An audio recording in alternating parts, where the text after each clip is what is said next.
Hello, అందరికీ నమస్కారం. నేను doctor Sridhar Reddy, homeo specialist. ఇప్పుడు మనం కిడ్నీ గురించి తెలుసుకున్నాం. చాలా మందికి nowadays kidney failure, renal renal failure అంటాం, కిడ్నీ ఫెయిల్యూర్ అంటాం, సికేడి కూడా అంటాం, క్రానిక్ కిడ్నీ డిసీజ్ అని.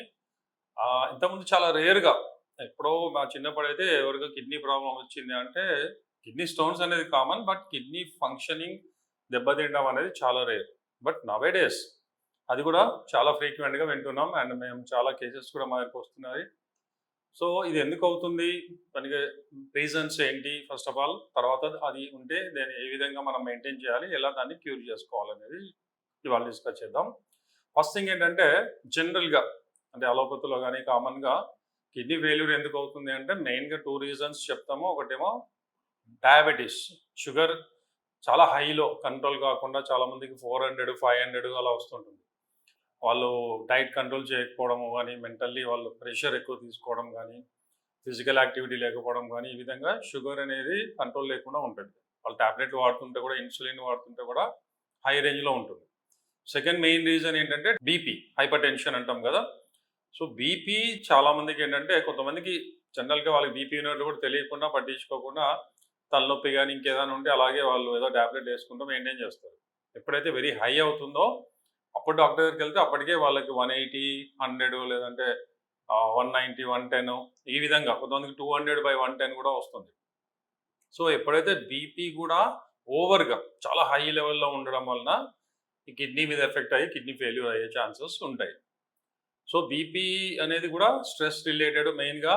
రెండవది ఫిజికల్ యాక్టివిటీ లేకపోవడం, డైట్ సరిగా లేకపోవడం, అండ్ ఓవర్గా salty foods, out side foods తినడము, ఇట్లాంటివి మెయిన్గా out side foods, bakery items, soft drinks ఇట్లాంటివి ఎక్కువ తీసుకునే వాళ్ళు, ఫిజికల్ యాక్టివిటీ లేని వల్ల కూడా షుగర్ అండ్ బీపీ రెండు కూడా పెరగడానికి ఛాన్సెస్ ఉంటాయి. అండ్ నవేడేస్ మొత్తం కూడా మెంటల్గా మనం పనిచేస్తున్నాం, ఫిజికల్గా చాలా రేర్.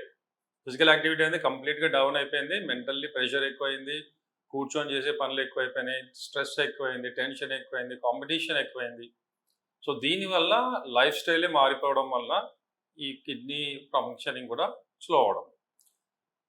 అండ్ తర్వాత ఏంటంటే, జనరల్గా చెప్పుకుంటే కొంతమంది తెలియక వాళ్ళు వాటర్ కనీసం ఒక 5 నుంచి 10 లీటర్లు తాగితే చాలా మంచిది, ఫంక్షనింగ్ బాగుంటుంది, హెల్త్ బాగుంటుంది, గ్లో వస్తుంది, అన్ని రకాలుగా చెప్పడం వల్ల కొంతమంది తెలియక ఓవర్గా వాటర్ తాగడం.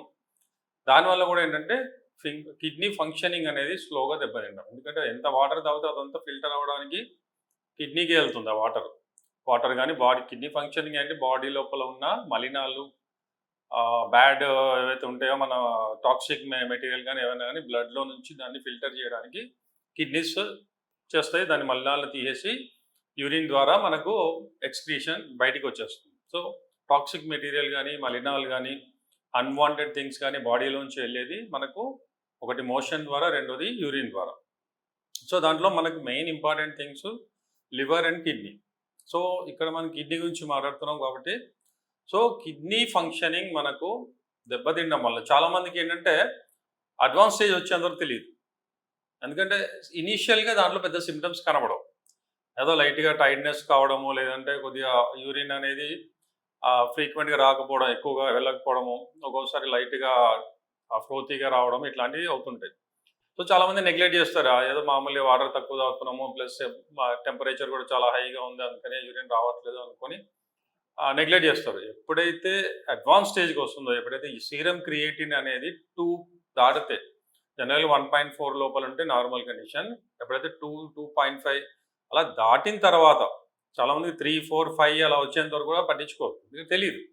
అప్పుడు డాక్టర్ దగ్గరికి వెళ్ళి సీరం క్రియేటిన్ టెస్ట్ చేయించి వాళ్ళు స్కానింగ్ అవన్నీ చేపిస్తే అప్పుడు తెలుస్తుంది ఇది రీనల్ ఫెయిల్యూరు, సీరం క్రియేటిన్ బాగా పెరిగింది, ఇమ్మీడియట్గా డయాలసిస్ చేయాలి అని అలోపతిలో డయాలసిస్ స్టార్ట్ చేస్తారు. డయాలసిస్ అంటే ఆర్టిఫిషియల్ ఫంక్షనింగ్, కిడ్నీ ఫంక్షనింగ్ మన కిడ్నీ చేయనప్పుడు డయాలసిస్ ద్వారా ఫంక్షనింగ్ చేస్తుంది. ఆ విధంగా ఫిల్టర్ చేయడము, బాడీలోని మెటీరియల్ తీసేయడం, ఏదైతే బ్యాడ్ టాక్సిక్ మెటీరియల్ అలా చేస్తుంటారు.